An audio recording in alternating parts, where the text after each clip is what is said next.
नमस्कार. सखी सह्याद्रीच्या आजच्या भागात मी चैताली कानिटकर आपल्या सगळ्यांचं सहर्ष स्वागत करते. जय शारदे वागीश्वरी, जय शारदे वागीश्वरी, विधिकन्यके विद्याधरी वागीश्वरी वागीश्वरी. कवयित्री शांता शेळके यांनी केलेलं देवीचं हे सुंदर वर्णन, त्याचबरोबर आशाताईंचा मंतरलेला स्वर आपल्या समोर देवीचं लोभस रूप अगदी समोर घेऊन येतो. आता नवरात्रात सुद्धा देवीने असुरांशी केलेला संहार आपल्याला आठवतो, समजतो आणि आपण नकळत या देवी पुढे नतमस्तक होतो. या नवरात्रातलं देवीचं महत्त्व हे सगळ्यांना परिचित आहेच, पण त्याबद्दल अधिक जाणून घेण्यासाठी आजचा आपला भाग आहे. पाहूया आजचा विषय काय आहे तो. आजचा आपला विषय आहे महात्म्य दुर्गा उत्सवाचे. आणि या विषयावर मार्गदर्शन करण्यासाठी आज आपल्याबरोबर जी सखी आहे ती संस्कृती अभ्यासक आहे. आज आपल्याबरोबर आहेत माधुरी याडकीकर भागवत. नमस्कार. नमस्कार. कार्यक्रमात आपलं खूप खूप मनापासून स्वागत करते. आणि खरंच या दुर्गा उत्सवाच्या निमित्तानं आपण इथे आला आहात. आज ललिता पंचमी आहे, तेव्हा हे महत्त्व आम्हाला जाणून घ्यायचं आहे. पण सर्वप्रथम आपला सगळ्यांना परिचय करून देते. माधुरी याडकीकर भागवत, संस्कृती अभ्यासक, त्याचबरोबर engineer, certified project management profession, certified career coach, अनेक वर्ष त्या या सेवेत आहेत. त्याचबरोबर बिझनेस ॲनलिस्ट आहेत, भूभौतिक प्रकाशनाच्या सहसंस्थापिका, भूशास्त्राशी संबंधित असलेलं ओळख भूशास्त्राशी या पुस्तकाचं प्रकाशन त्यांच्याकडून झालंय. आणि त्याचबरोबर ह्या विषयाशी संबंधित सर्व पुस्तकं मराठी भाषेतून आणण्याचा त्यांचा मानस आहे.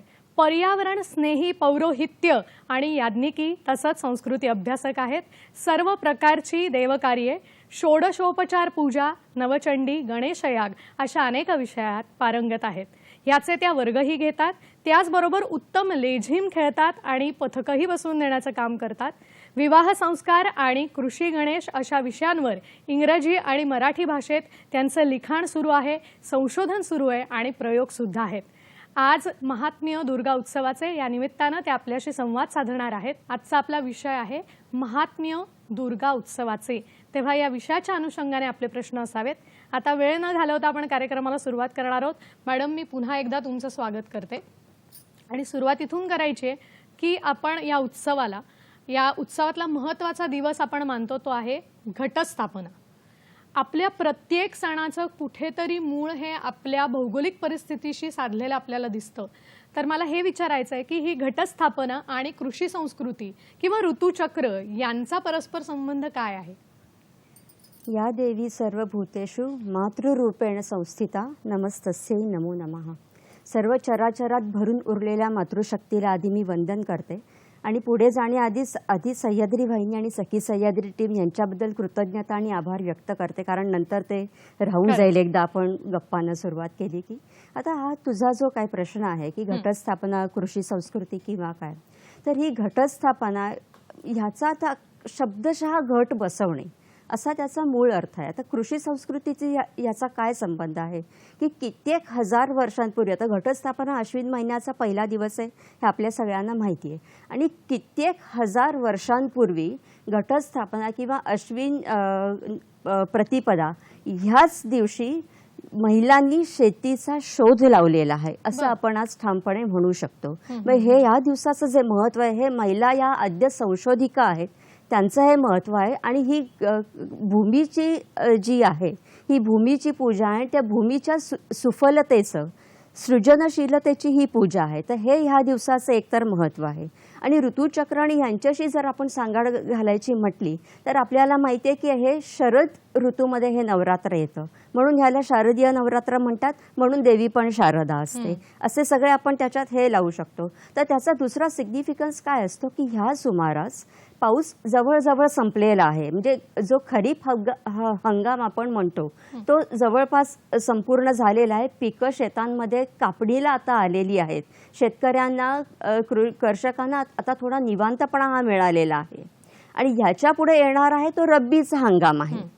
तर रब्बीच्या हंगामात कुठल्या प्रकारची पिकं यावर्षी घ्यावीत, निसर्ग कशाला अनुकूल आहे हे बघण्याचा हे घटस्थापनेचं स्वरूप, हे जे कृषी संस्कृती आपण म्हणतो ते मूळ त्या प्रकारचं स्वरूप आहे. तर त्याच्यात काय असतं की वेगवेगळे घट घेऊन आपल्या शेतातली माती आपल्याच शेतातल्या पाण्याने ते सिंचन करायचे असतात आणि आपल्या परिसरात जे वेगवेगळ्या प्रकारचं बियाणं, अन्नधान्य, जी कुठली पिकं उगवत असतात ती वेगवेगळ्या गटांमध्ये ठेवायची आणि मग पुढचे 9 दिवस 10 दिवस ती तशीच ठेवायची आणि त्यांना रोज थोडंसं पाणी शिंपडत राहायचं. आपण त्याच्यामध्ये दिवा ठेवतो की जेणेकरून आपल्याला ते दिसेल की काय कुठल्या यांची वाढ कुठे होते आणि प्रत्यक्षात हा जो सगळा घट असतो हे आपल्याच घरात एखाद्या कुठेतरी सुरक्षित कोपऱ्यात ठेवायचं जिथे त्यांना कुत्र्या मांजरांचा, लहान मुलांचा किंवा असा कुणाचा उपसर्ग पोचणार नाही आणि ते सुरक्षित राहतील म्हणून ते एका कोपऱ्यात ठेवायचं.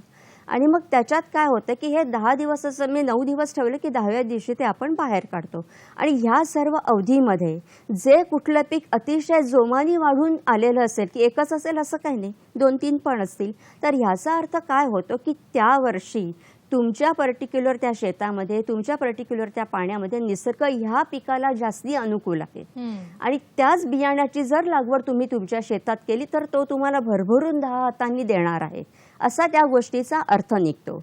म्हणून ही घटस्थापना असते. तर कोणाकोणाकडे घट नाही करत ते शेत करतात, त्याला वेदिका असं म्हटलेलं आहे.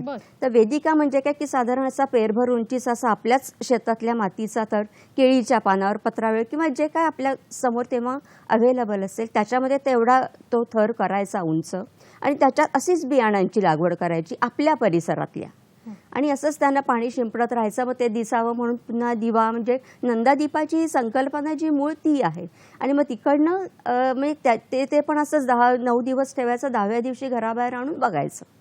तर ते जे शेत आहे त्याला वेदिका म्हणतात. ही बाकी प्रोसेस हीच आहे. तर ही जी मूळ कृषी संस्कृती आहे ती तिथून काही हजार वर्षांपूर्वीपासून ही अशा पद्धतीने चालत आलेली आहे. वा, मला वाटतं हे तुम्ही फार महत्त्वाचं सांगितलं की पीक सुद्धा कुठलं घ्यावं याचाही एक निसर्ग आपल्याला कौल देत असतो. तर आपल्याला या निमित्ताने जरासा ओळखता येतो आणि आपण त्याच पद्धतीने जर त्या पिकाची लागवड केली तर खूप चांगल्या पद्धतीचं पीक आपल्याला मिळू शकतं.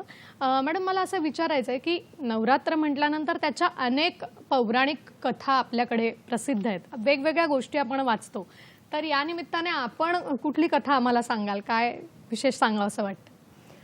विशेष जे आपण नवरात्र दुर्गेचं करतो तर त्याच्यामागे मूळ पौराणिक कथा जी मार्कंडेय पुराणात वगैरे आलेली आहे की दुर्गेनी ज्या आसुरी शक्ती आहेत, जे दैत्य आहेत, ज्या वाईट शक्ती आहेत त्यांच्याशी घटस्थापनेपासून 9मीपर्यंत 9 दिवस कंटिन्युअस युद्ध केलं, दिवस रात्र. आणि 10व्या दिवशी तिने त्या सर्वांवरती निर्णायक विजय मिळवलेला आहे. आणि ते जे ऋषी मुनी, ते लोक वगैरे हे जे आहे दैत्यांपासून पीडित झालेले होते त्यांना सगळ्यांना अभय आणि सुखशांती त्या देवीमुळे मिळालेली आहे. ही पौराणिक कथा ह्याच्यामागे आपल्याला मार्कंडेय पुराणात सापडून येते. नक्कीच. आणि मला वाटतं अशाच काही वेगवेगळ्या गोष्टी सुद्धा आहेत. आता ह्यामध्ये नवरात्रात व्रतवैकल्याला फार महत्त्व दिलं जातं. तर नेमकं व्रतवैकल्य कशा पद्धतीने करावं? आणि सखी तर त्या करतातच बऱ्याच जणी, तर काय मार्गदर्शन कराल याविषयी? आता व्रत हा जो मुळात संस्कृत शब्द आहे तो वृ ह्या धातूपासून आलेला आहे, म्हणजे काहीतरी धरणे.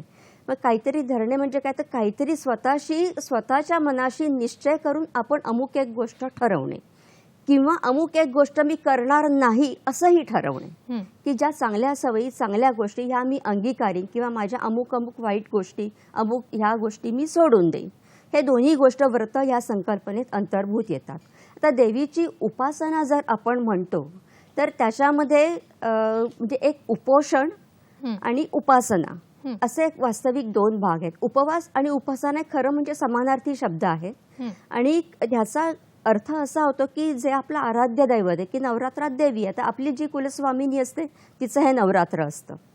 तर त्या देवीची आराधना करायची, ती किती विविध प्रकारे करता येते की साधारणपणे त्या देवीचं जप किंवा मंत्राचा जप, तिची अनेकविध स्तोत्र, हृदय स्तोत्र म्हणा किंवा अथर्व शीर्ष वगैरे अनेक प्रकारची स्तोत्र असतात आणि ती करता येतात. अनेक ठिकाणी देवी सहस्रनाम वगैरे हे आहे ते म्हणता येतं. नंतर शंकराचार्यांची जी स्तोत्र आहेत, महिषासुरमर्दिनी स्तोत्र, सौंदर्य लहरी, अन्नपूर्णा स्तोत्र, ही इतकी प्रासादिक स्तोत्र आहेत आणि कुठल्याही कुलदेवतेला ही सगळी स्तोत्र चालतात, कारण मुळात ती पार्वती आहे. ते मुळात पार्वतीचं रूप आहे आणि ही सगळी स्तोत्र सगळ्यांना चालतात. कुंकुमार्चन करतात लोक, सप्तशतीचा पाठ करतात, अनेक ठिकाणी जोगवा मागितला जातो, अनेक ठिकाणी गोंधळ घालण्याची प्रथा असते. म्हणजे असं आपापले जे कुलाचार इतके काही हजार वर्षांत जे होत आलेले आहेत, ते कुलाचारच प्रामुख्याने ह्या उत्सवात किंवा ह्या 10 दिवसांमध्ये करायचे असतात, जेव्हा घरोघरी आपले वैयक्तिक आपण नवरात्र बसवतो तेव्हा. नक्कीच. आपल्याला एक फोन येतोय, तो घेऊया आपण. विनया परब आपल्याला प्रश्न विचारतायत विरारहून. नमस्कार. नमस्कार विनयाजी. हॅलो. नमस्कार. प्रश्न विचारा आपला. प्रश्न असा आहे की घरामध्ये सुख, शांती, समाधान लाभण्यासाठी कोणत्या व्रताचं पठण करावं? बर. नक्कीच आपण मॅडमपर्यंत हा प्रश्न पोहोचवूया. त्यांचा प्रश्न आहे की घरात सुख, शांती, समाधान लाभण्यासाठी कुठली उपासना किंवा कुठलं पठण करणं हे आवश्यक आहे, तर काय मार्गदर्शन कराल? आता याच्यावरती शास्त्रांमध्ये असं सांगितलेलं आहे की आज ललिता पंचमी आहे. ललिता पंचमीचं जे व्रत आहे ते या सगळ्या गोष्टींसाठी शास्त्रांमध्ये सांगून ठेवलेलं आहे की ललिता पंचमीचं ललिता सहस्रनाम पण आहे, ललितेचं व्रत पण आहे, हिला उपांग ललिता असं म्हटलं जातं. तर हे जे ललिता पंचमीचं जे व्रत आहे हे करावं. घरामध्ये सुख, शांती, समाधान, ऐश्वर्य, जी अष्टलक्ष्मी म्हणून आपण म्हणतो की नुसतं धन नव्हे, संपत्ती नव्हे, तर ही वेगवेगळ्या प्रकारची जी लक्ष्मी असते की धान्यलक्ष्मी आहे, अपत्य संतान लक्ष्मी आहे, नंतर राज्यलक्ष्मी वगैरे, ह्या सगळ्या लक्ष्मी आहेत. नुसतं धन म्हणजे पैसा म्हणजे लक्ष्मी नव्हे. तर ह्या सगळ्यांच्या प्राप्तीसाठी हे ललिता पंचमीचं व्रत आपल्या शास्त्रांमध्ये सांगितलेलं आहे. आणि मला वाटतं आज तो दिवस आज तर आहे तो दिवस. त्या निमित्तानं याची एक ओळख झाली. याविषयी आपण अधिक जाणून घेणार आहोत, पण इथे वेळ झाली एका छोट्याशा विश्रांतीची. कुठेही जाऊ नका, लगेचच परत येतोय. पाहत रहा सखी सह्याद्री.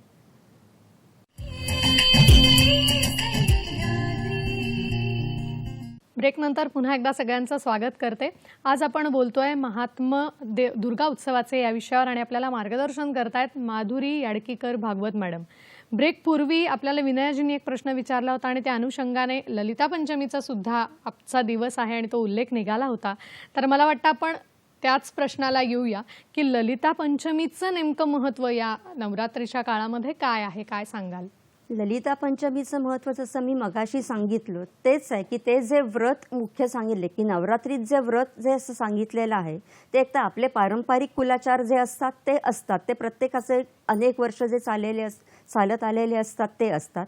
ललिता पंचमीचं जे व्रत मी मगाशी सांगितलं ते एक व्रत आहे आणि अष्टमीला जे महाअष्टमीचं किंवा महालक्ष्मीचं व्रत ज्यांच्याकडे असतं ते करतात आणि ह्यांच्याशिवाय आपापल्या कुलपरंपरेप्रमाणे जर जे काही असेल ते तर ज्यांनी त्यांनी करावं असंच सांगितलेलं. तर ह्याचं ललिता पंचमीला उपांग ललिता का म्हणतात? कारण उपांग नावाचं एक राज्य होतं. ही एक पौराणिक कथा, जसं तुम्ही मगाशी म्हणालात तसं मी सांगते की उपांग नावाचं एक राज्य होतं. तिथे राजा पण उपांग नावाचाच होता आणि त्यांनी ह्या देवीला कन्येसारखं पालन पोषण करून त्यांनी ऍक्च्युली ह्या व्रताची सुरुवात केलेली आहे.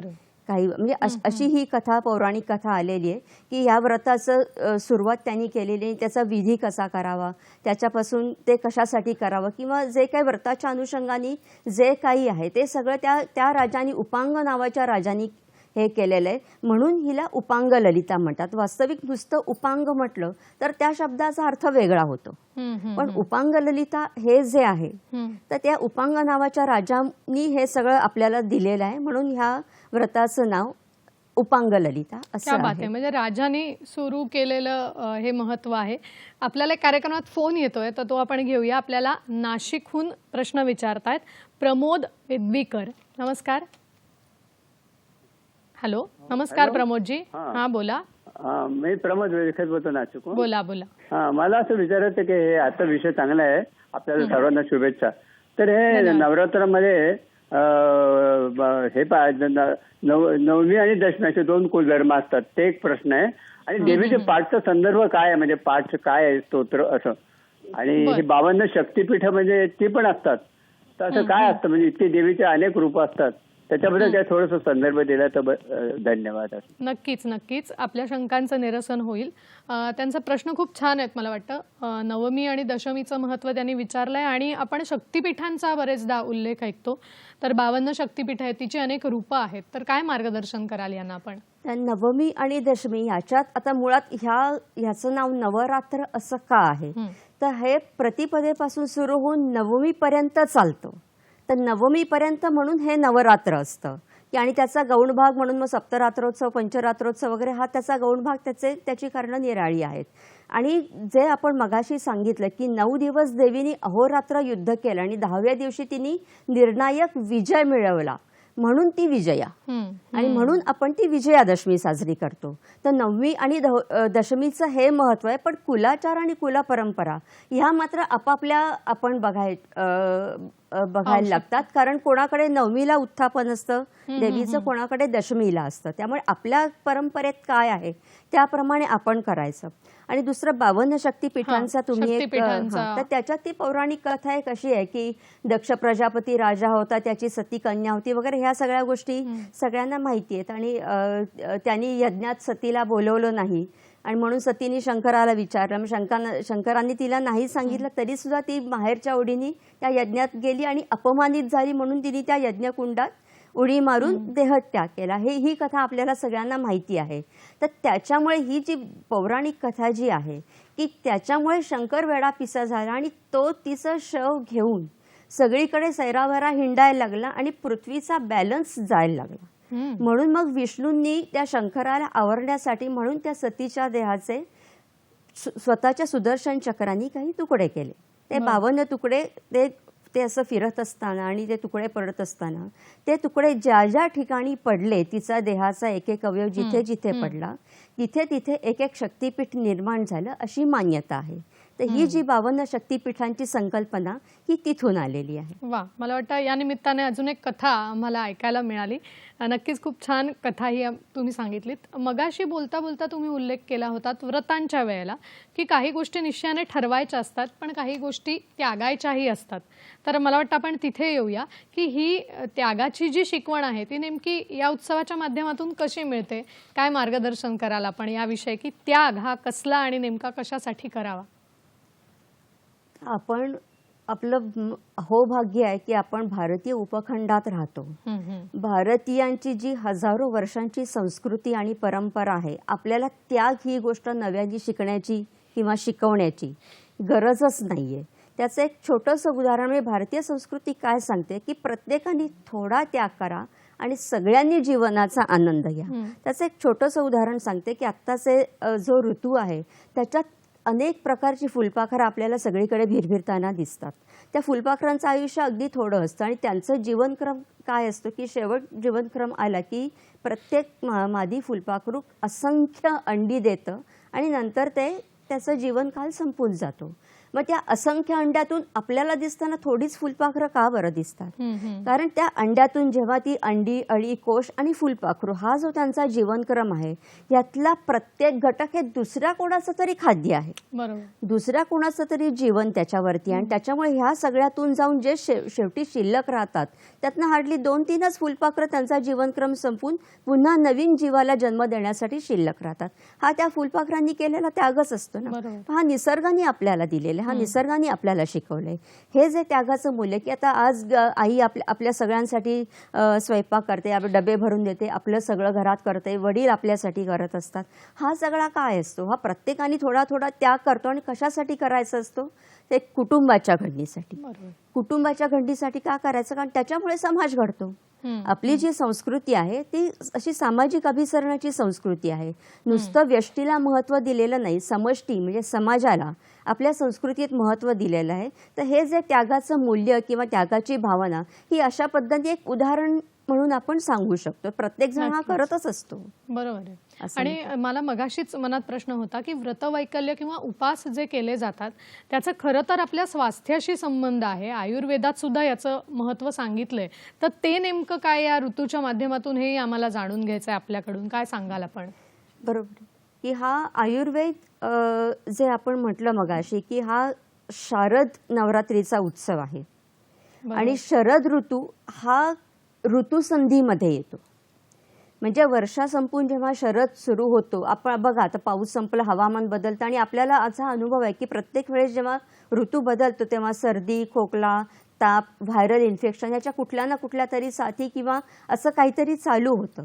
तर हा ऋतुसंधी जो आहे त्या आणि शरद ऋतूमध्ये पित्ताचा प्रकोप सर्वात जास्ती होतो. त्यामुळे शरद ऋतू जर आपण व्यवस्थित सांभाळला तर पूर्ण वर्षभर पण आपलं आयुष्य आरोग्य चांगलं राहतं.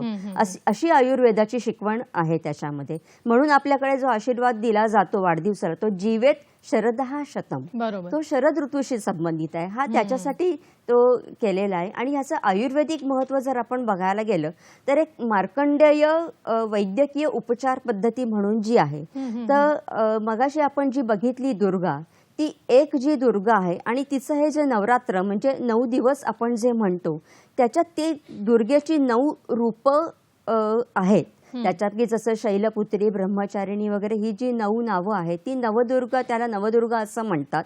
आणि ती दुर्गेची ही 9 रूपं आहेत. पण ह्या आयुर्वेद लोकांनी काय म्हटलेलं आहे की नुसती ही 9 दुर्गेची रूपं नसून त्यातली प्रत्येक दुर्गा ही एका पर्टिक्युलर वनस्पतीशी संबंधित आहे. आणि ती वनस्पती कशी आहे तर ती औषधी आहे. तर त्याच्यावरती थोडंसं आयुर्वेदाच्या दृष्टीने जर सांगायचं झालं तर जी पहिली शैलपुत्री देवी आहे ती हिरडा या वनस्पतीशी संबंधित त्यांनी सांगितलेली आहे. दुसरी ब्रह्मचारिणी म्हणजे ब्राह्मी. ब्राह्मी तर सगळ्यांना ऐकून तर माहिती आहे. तिसरी चंद्रघंटा देवी आहे, ती अळीव ही वनस्पती त्या देवीचं रूप म्हणून घेतलेली आहे. कुष्मांडा म्हणजे कोहळा, तो पण आपल्याला सगळ्यांना माहिती आहे.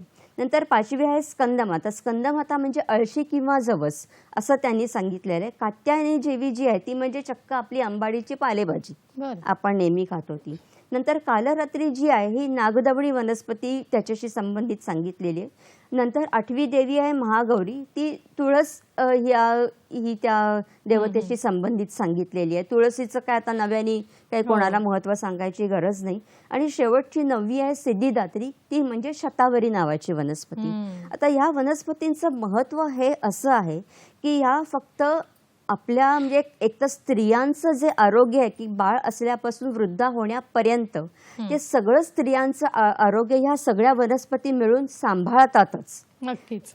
पुरुषांचंही आरोग्य सांभाळतात. आणि त्याच्याही पेक्षा विशेष म्हणजे आपली जी जमीन आपल्याला अन्न देते त्या जमिनीचं सुद्धा आरोग्य सांभाळणाऱ्या वनस्पती ह्याच्यात आहेत. नक्कीच. जर आयुर्वेदात आपण हे उघडून पाहिलं तर या सगळ्या वनस्पतींची माहिती तुम्हाला खूप चांगल्या पद्धतीने मिळेल आणि आपण त्याला देवीचं रूप मानल्यानंतर आपण तिला निश्चितच चांगल्या पद्धतीने जपू शकू.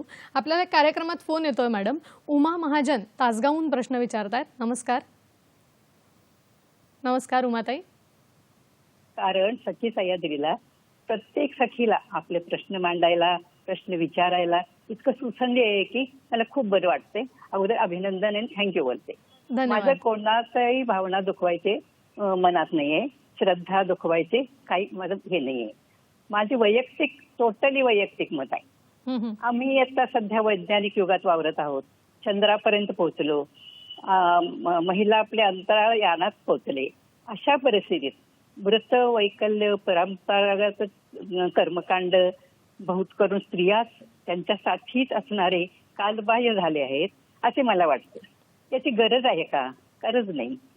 आजही हे बघा आजारी पडल्यानंतर औषधोपचारासाठी दवाखान्यात जायचं का आपण स्तोत्र म्हणत बसायचं? मनशांती बिघडले की स्तोत्र म्हणायचं का मानसोपचार तज्ज्ञाकडे जायचं?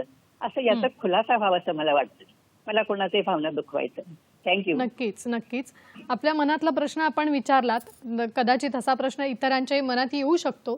तर मला वाटतं याचं मार्गदर्शन मॅडम नक्कीच करतील. त्यांचा प्रश्न खूप हटके आहे आणि खूप छान आहे आणि विज्ञान युगाशी, आजच्या विज्ञान युगाशी संबंधित आहे. आणि त्यांचं जे मत आहे ते बरोबरच आहे की तुम्ही आजारी पडल्यानंतर डॉक्टरकडचं औषध घेतलंच पाहिजे ना, की नुसतं स्तोत्राने ते होईलच असं काही नाहीये.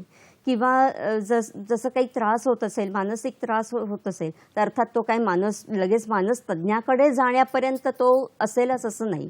तर आजच्या आधुनिक युगात सुद्धा जेव्हा अशा प्रकारचा मानसिक स्ट्रेस एखाद्याला असतो, इव्हन कॉर्पोरेट ह्याच्यात सुद्धा, जेव्हा मोठमोठ्या पदांवर लोक काम करतात आणि त्यांना अत्यंतिक मानसिक ताण असतो कामाचा किंवा रिझल्ट्सचा, तर तेव्हा अशा वेळेस हेच कॉर्पोरेट क्षेत्रात सुद्धा सांगितलं जातं की तो ताण थोडा वेळ बाजूला ठेवा आणि तुमचं मन संपूर्णपणे कुठल्या तरी निराळ्याच गोष्टीत तुम्ही गुंतवा थोडा वेळ. आणि ते थोडा वेळ काय एखादं गाणं ऐकलं, संगीताचा कार्यक्रम ऐकला, एखादी एक दिवसाची आउटडोअर ट्रिप केली की ह्या आत्ताच्या आहे त्या ताणांपासून बाजूला ते करून परत तुम्ही इथे या आणि परत तुमचे ताण बघा, तुमच्या सगळ्या प्रश्नांची उत्तरं पटापट मिळतील. तो जो भाग आहे तोच हा स्तोत्रमंत्रांचा भाग. एक तर त्याच्या मागे ध्वनीचं शास्त्र आहे. स्तोत्रमंत्र म्हणजे कोणाला तरी काहीतरी सुचलेल्या कविता नाही, ते ध्वनीचं शास्त्र आहे.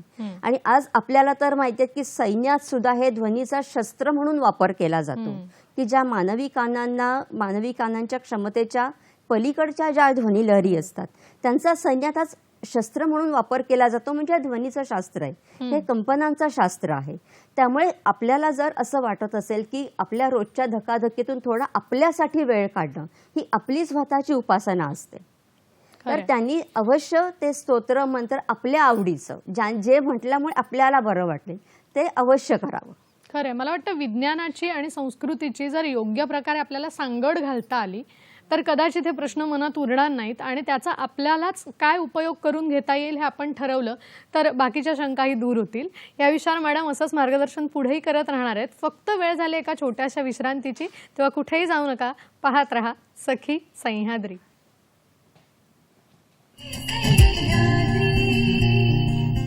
ब्रेक नंतर पुन्हा एकदा सगळ्यांचं स्वागत करते. महात्म्य दुर्गा उत्सवाचे या विषयावर आपण बोलतोय आणि आपल्याला मार्गदर्शन करतायत माधुरी याडकीकर भागवत मॅडम. ब्रेकपूर्वी अनेक शंका आणि अनेक प्रश्न आपल्याला कार्यक्रमात येत होते. आता मला महत्त्वाच्या आणखीन एका प्रश्नाकडे यायचं आहे की या नवरात्रात आपण जी देवीची उपासना करतो तर त्याचे नेमके प्रकार किती आणि कोणकोणते आहेत, तर याविषयी आम्हाला मार्गदर्शन करा. की मगाशीच आपण बघितलं की हे जे नवरात्र आहे त्याच्यात उपोषण आणि उपासना हे त्याचे दोन भाग आहेत.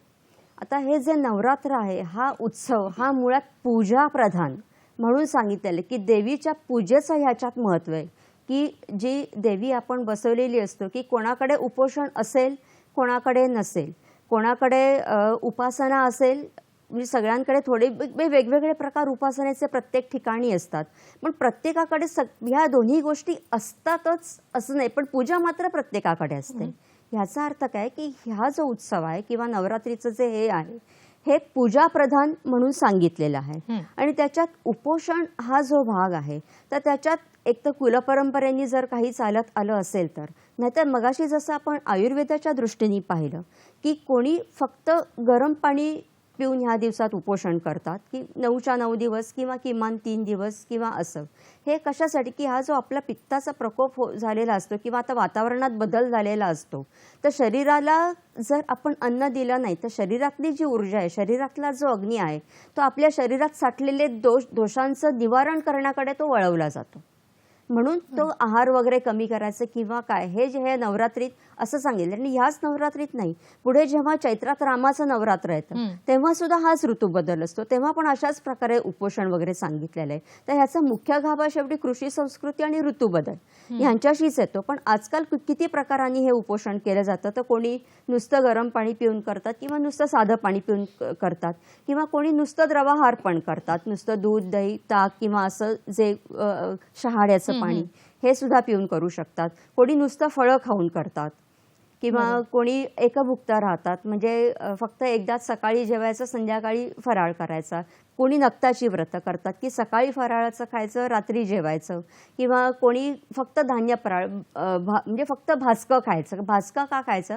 कारण ते पचायला हलकं असतं. बरोबर की आपल्याला जो मूळ गाभा आहे की शरीरातील अग्नी शरीरातल्या दोषांचं निवारण करण्याकडे वापरून घ्यायचा आणि म्हणून आपला आहार कमी करायचा. हे अशा प्रकारे कितीतरी प्रकारांनी उपोषण आपल्या ह्याच्यात सांगितलेलं आहे. खरं. आणि त्याच्यात आपल्या तब्येतीला जो योग्य होईल किंवा जो आपल्यासाठी योग्य असेल त्या पद्धतीचं आपण करू शकतो. कारण तुम्ही वेगवेगळ्या पद्धतीची उपोषण आम्हाला सांगितलीत, या निमित्ताचं व्रतवैकल्य सांगितलं. आपल्याला फोन येतोय कार्यक्रमात. शिवानंद वसेदार प्रश्न विचारतायत निपाणीहून. नमस्कार. नमस्कार मॅडम. नमस्कार. सर्वांना नवरात्रीच्या हार्दिक शुभेच्छा. निपाणीहून पत्रकार शिवानंद वसेदार बोलतोय मी. बोला. आणि आता नवरात्रीमध्ये सगळीकडे धामधुमीमध्ये भक्त लोक सगळं म्हणजे उपवास वगैरे करतात आणि अनवाणी बिना पायात चपला घालता असं त्यांनी सगळीकडे फिरणे वगैरे 9 दिवस त्यांनी पाळले असतात. त्याचबरोबर काही लोक उपवास वगैरे कडक करतात. मग ह्या ज्या पाठीमागं म्हणजे काही संस्कृती परंपरा अशी आहे काय आपल्या आरोग्याने हे दोन्ही दृष्टीने हे करण्यासाठी असं बिनचपलाने म्हणा किंवा उपवास वगैरे म्हणजे नवरात्रमध्ये कशा प्रकारे करतात असं मला विचारायचं बघा. नक्कीच. मला वाटतं आत्ताच मॅडमने आपल्याला व्रतवैकल्याचं महत्त्व सांगितलं की हा जो ऋतूबदल आहे त्या ऋतूबदलात शक्यतो कमी आणि आपल्याला पचेल असा आहार घ्यावा, तर हा यामागचा हेतू त्यांनी स्पष्ट केला.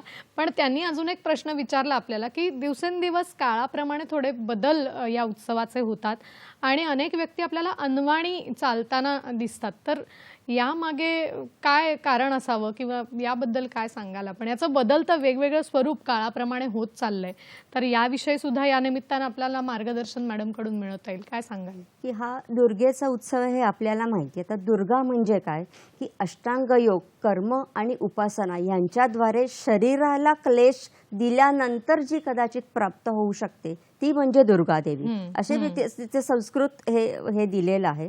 आणि बघाशी आपण एकदा हे तुम्ही जो प्रश्न विचारलात की ह्याच्या त्यागाचं महत्त्व काय आहे, तर त्याच्यात जसं आता या बंधूंनी सांगितलं की अनवाणी वगैरे ते चालते, तर ह्याच्याशिवाय नखे कापू नये, केस कापू नये, गादीवर झोपू नये आणि असे अनेक प्रकारचे नियम सांगितलेले. हा सुद्धा त्यागाचाच एक प्रकार झाला ना त्याच्यामध्ये. आणि ह्याच्या मागे अमुक एक कारण म्हणजे जसं आता सांगितलं की शरीराला क्लेश देऊन, आता अनवाणी जर आपण सिमेंटच्या रस्त्याने किंवा काट्याकुट्याच्या रस्त्याने किंवा असं चालवतो तर शरीराला क्लेश देणं आहे ना. आणि त्या प्रत्येक क्लेशाबरोबर काय होतं की आपल्याला देवीची आठवण येते. आपण सुखात असलो की देवाची आठवण येत नाही, दुःखात असलो कीच देवाची आठवण बऱ्याचदा येते. म्हणून पण कदाचित हे अशा प्रकारचे नियम आपल्या धर्माचार्यांनी किंवा यांनी सांगून ठेवलेले असतील. पण काळाप्रमाणे आपल्या शक्तीनुसार आपल्याला जे शक्य असेल ते आपण केलं तरी हरकत नाही. किंवा कोणाकडे कुलाचार पण असू शकतील त्याचे. बरोबर आहे. आणि हे बदलतं स्वरूप थोडंसं लक्षात घेऊन आपण त्या पद्धतीने केलं पाहिजे. या नवरात्रात दुर्गा सप्तशतीचं जागरण त्याचंही खूप महत्त्व आहे, कारण या निमित्ताने एक जागर केला जातो. गोंधळ तुम्ही मगाशी म्हणालात त्याप्रमाणे, तर या जागरणाचं काय महत्त्व सांगाल आपण? जागरण दुर्गा सप्तशतीचं असं नसतं. जागरण हे पंचमीच्या व्रताचं सांगितलेलं आहे जागरण करायला रात्रीचं. मी आपली जी नवरात्रवासिनीची आरती आहे अश्विन शुद्ध पक्षी अंबा बैसली सिंहसेनी त्याच्यात आपण आलो तर ते पंचमीचं जेव्हा येतो की पंचमीच्या दिवशी व्रत ते उपांग ललिता हो, तर त्याच्यात त्यांनी सांगितले रात्रीचे समयी करती जागरण हरिकथा हो. नुसतं जागरण नाही करायचंय. ते कशासाठी करायचंय जागरण करून, तर त्यात हरिकथा करायची. आणि ती कशासाठी करायचंय त्याचं उत्तर पुढच्या ओळीत दिलेले. आनंदे प्रेमते आले सद्भावे क्रीडता हो. म्हणजे सगळ्या आप्त इष्ट मित्रांसह मिळून तुम्ही रात्री जागरण करून देवीची कथा ऐकायची आहे किंवा देवीची स्तुती करायची आहे. तसे वेगवेगळे जसे आता वारकऱ्यांचं आपल्याला माहिती आहे की किती प्रकारचे खेळ वारकरी खेळत असतात. जिम्मा फुगडी ते आनंदासाठी करायचं आहे. म्हणजे नुसताच आनंद आहे का त्याच्यात, तर नाही, तर ते परस्पर संबंध दृढ होण्यासाठीचा तो एक प्रकार सांगितलेला आहे की आप्ता इष्टा मित्र जमून जेव्हा आपण हे करतो, कोजागरीचा कार्यक्रम करतो किंवा इव्हन आदिवासींमध्ये बघा ते दिवसभर कष्ट करून येतात आणि रात्री चांदण्यातच त्यांची नाच गाणी वगैरे हा श्रमपरिहाराचाच एक भाग आहे. मग अशी हे पण सांगितलं मी की देवीनी 9 दिवस युद्ध केलं आणि 10व्या दिवशी तिला संपूर्ण विजय प्राप्त झाला तेव्हा त्या 9 दिवसांचा श्रमपरिहार करण्यासाठी तिने नृत्य केलं. अशा प्रकारचं आपल्या धर्मग्रंथांमध्ये वर्णन आलेलं आहे. तर हा श्रमपरिहार करण्याचा एक भाग आहे की हे जे जागरणाचं वगैरे जे महत्व आहे ते. आणि सप्तशतीचा जो आहे तो जप, होम, हवन, पाठ वगैरे असं त्याचं वेगळं रूप आहे सप्तशतीचं. मला वाटतं हे फार महत्त्वाचं तुम्ही सांगितलं. त्या नृत्याच्या त्या प्रकाराकडे आणि आजच्या काळाकडे मी येणार आहे, परंतु त्याआधी मनात एक प्रश्न आहे, तो म्हणजे रंगांचा. नवरात्र म्हटल्यानंतर आपले जे 9 रंग आहेत आणि त्या पद्धतीने तसा वेश परिधान करणं ह्याच्याकडे लक्ष दिलं जातं, तर या निमित्ताने आपण काय मार्गदर्शन कराल? भारतीयांना रंगांचं पण काही नाविन्य नाही. आपल्याकडे रंगपंचमी सारखे उत्सव परंपरागत ते सुद्धा कित्येक हजार वर्ष चालत आलेले आहेत. आणि ह्यात काही वादच नाही की आता जो काही आपण म्हणजे सगळ्यांनी मिळून ठरवून एक रंग ठरवून त्याची जी आपल्याकडे असेल ती शेड त्याचं वस्त्र परिधान केलं तर ते खरोखरच अतिशय सुंदर दिसतं. ह्यात काही वादच नाही. पण हा रंग आला कुठून, त्याचं मूळ काय, तो रंग त्या दिवशी तोच रंग का, ह्याचा पण आपण विचार केला पाहिजे असं माझं मत आहे. नक्कीच. की नुसतं तुम्ही मला सांगितलं म्हणून किंवा मी तुला सांगितलं म्हणून बरोबर आहे, पण त्याचं कुठेतरी मूळ, त्याचं अधिष्ठान काय आहे त्या रंगाचं हे असलं पाहिजे. की आपल्याकडे समर्थ रामदासांनी सांगितले की सामर्थ्य आहे चळवळीचे, जो करील तयाचे, परंतु तेथे भगवंताचे अधिष्ठान पाहिजे. त्यामुळे ह्या रंगांना आपण भगवंताचं अधिष्ठान देऊ शकतो का, तर देऊ शकतो.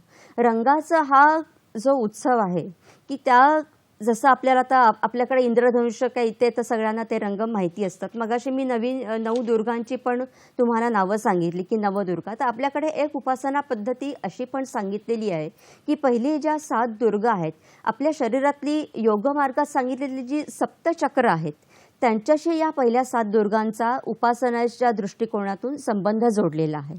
आणि त्या प्रत्येक दिवशी ह्या ज्या प्रत्येक दुर्गेचा जो रंग आहे किंवा त्या चक्राशी संबंधित जो रंग आहे त्या रंगाचं वस्त्र आपण परिधान करू शकतो की त्याच्यामुळे तो आपल्या अध्यात्माशी थेट संबंध जोडला जातो. त्यामुळे तसंही करायला काही हरकत नाही. आणि हे जे रंग आहे ते आपल्या सुदैवाने जे इंद्रधनुष्याचे रंग आहेत, तानापिही निपाजा, तेच ह्या क्रमाने रंग येतात. फक्त जो पारवा रंग आहे आणि त्याच्याशी संबंधित जे देवता जी कात्यायनी, 6वी नवदुर्गा जिला आपण म्हणतो, ती आज्ञाचक्रात तिचा निवास असतो आणि तिचा रंग फक्त गडद निळा, त्याला इंग्रजीमध्ये इंडिगो असं म्हटलं. की आपण जेव्हा ती काळी निळी इंडिगोशाही अनेकांना माहिती असेल की कधी वापरलेली असेल किंवा अजूनही ती मिळत असेल, जरी आता आपण बॉलपेन किंवा कॉम्प्युटरवरच मॅक्झिमम गोष्टी असतात आजकाल, पण ती जी निळी काळी इंडिगोशाही, गडद निळा, घननीळ असं त्या रंगाचं वर्णन केलेलं आहे. तो रंग त्या देवतेचा आहे. तर अशा पद्धतीने तुम्ही भगवंताचं अधिष्ठान त्याला देऊन ते रंग तुम्ही ठरवून त्या दिवशी वापरू शकता. तर आपण म्हणजे तुम्ही तर म्हणजे अध्यात्मातच सगळ्यांना घेऊन गेला त्या प्रश्नामध्ये. आणि मला वाटतं आज बऱ्याच जणींना याचा उलगडा झाला असेल की त्या रंगांना सुद्धा महत्व आहे, भगवंताचं अधिष्ठान आहे. तर त्याचाही विचार आपल्याला करता येतो. आपल्याला एक फोन येतोय कार्यक्रमामध्ये. दादा उबाळे आपल्याला प्रश्न विचारतायत जामखेडहून. नमस्कार. नमस्ते. नमस्कार. माझा प्रश्न असा आहे की नवरात्र उत्सवामध्ये जे नवनवीन कपडे घातले जातात, 9 दिवस जे 9 रंगाचे नवीन नवीन जे देवींना सुद्धा कपडे घातले जातात आणि आपण पण वापरतो, तर हे नवीन नवीन आणि नवीन रंगाचे कपडे वापरण्यामागचं जे अध्यात्म आहे ते काय आहे याबद्दल सांगा.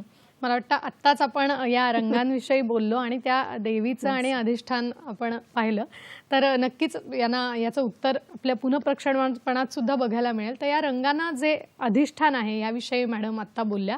मला वाटतं एकदा पुन्हा त्यांच्यासाठी नक्कीच आपण सांगूया. कारण मुळात आपल्या धर्मशास्त्रामध्ये कुठेही रोज म्हणजे तुम्ही रोज नवीन रंगांचे कपडे घाला किंवा अमुकच रंग वापरा आणि तमुकच रंग वापरा, हे आपल्या धर्मशास्त्रांमध्ये मुळात ह्याचा कुठेही उल्लेख आलेला नाही. धर्मशास्त्र किंवा कुठलेही आजपर्यंत सगळे पुराण ग्रंथ किंवा काहीही घेतलं तरी पण धूत वस्त्र आवश्यक आहे.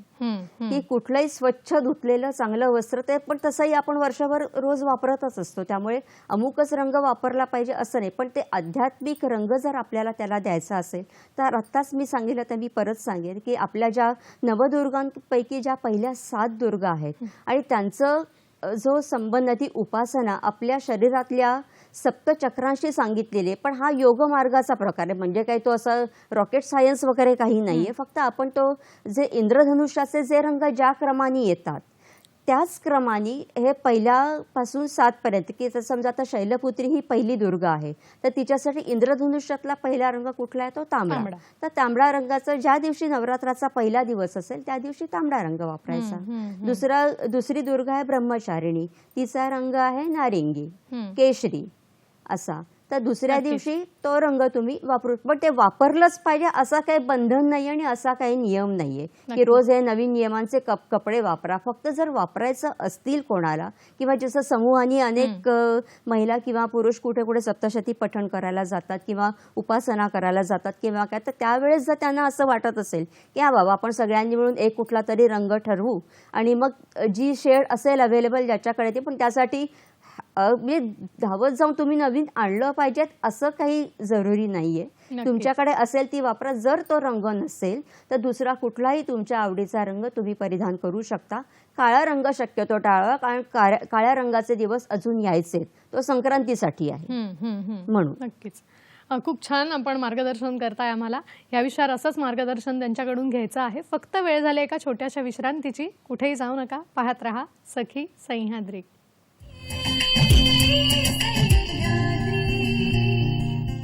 ब्रेक नंतर पुन्हा एकदा सगळ्यांचं स्वागत करते. आज आपण बोलतोय महात्म्य दुर्गा उत्सवाचे या विषयावर आणि आपल्याला मार्गदर्शन करतायत माधुरी याडकीकर भागवत मॅडम. मॅडम, मला आता अजून एका महत्त्वाच्या मुद्द्याकडे यायचं आहे, ते म्हणजे आपला पारंपरिक खेळ भोंडला. तर 9 दिवसाच्या 9 खिरापती आणि हा खेळ, तर काय मार्गदर्शन कराल याविषयी? तर भोंडला हा जो आपला जिव्हाळ्याचा विषय, तरी आजकाल त्यातला जिव्हाळा हरवत चाललेला आहे. अनेक जण ते टिकवून ठेवण्यासाठी प्रयत्न करतात. पण मुळात हा जो भोंडला किंवा हा जो देवीचा उत्सव आहे, तर रेणुका हे पण तिचं एक रूप आहे. तर रेणुका म्हणजे काय, की जसं रेणूंनी भरलेली ती रेणुका. पण रेणू म्हणजे काय, तर अणुरेणू आपण शाळेत शिकतो तो रेणू नव्हे. रेणू म्हणजे धुळीचा कण. तर धुळींनी भरलेली, धुळींनी संपृक्त अशी कोण आहे, तर ती आपली पृथ्वी आहे. बरोबर. म्हणजे काय, की रेणुकेचा उत्सव किंवा दुर्गेचा उत्सव हा शेवटी भूमातेचाच उत्सव आहे. आणि हा भोंडला आणि हे जे स्त्री जीवनाचं प्रतीक आहे, आता भोंडल्याची गाणी वगैरे आपल्याला सगळ्यांना माहिती आहेत. आणि हा खूप खूप काळापासून परंपरेने चालत आलेला आहे. आणि भोंडला हा मुख्य म्हणजे लोकोत्सव आहे. बरोबर. आतापर्यंत आपण जे बोललो ते आपापल्या घरातल्या वैयक्तिक नवरात्राबद्दल सगळं बोललो.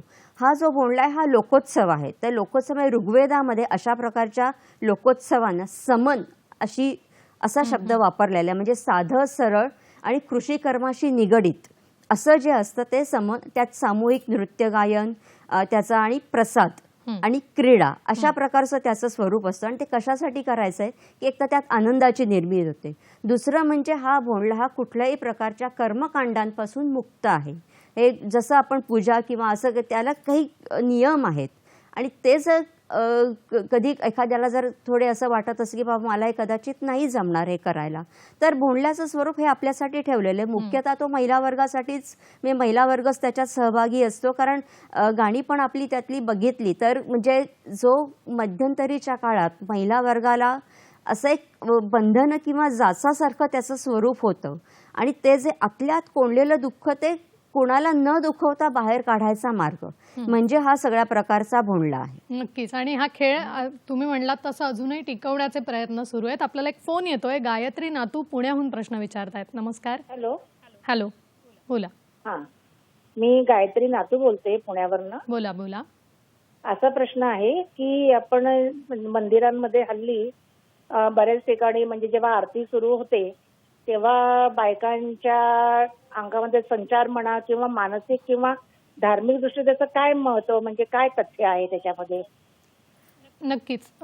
आपण याविषयी थोडक्यात मार्गदर्शन करा आम्हाला, की अंगात येणं हा जो प्रकार आहे, अंगात संचारणं, काय सांगाल?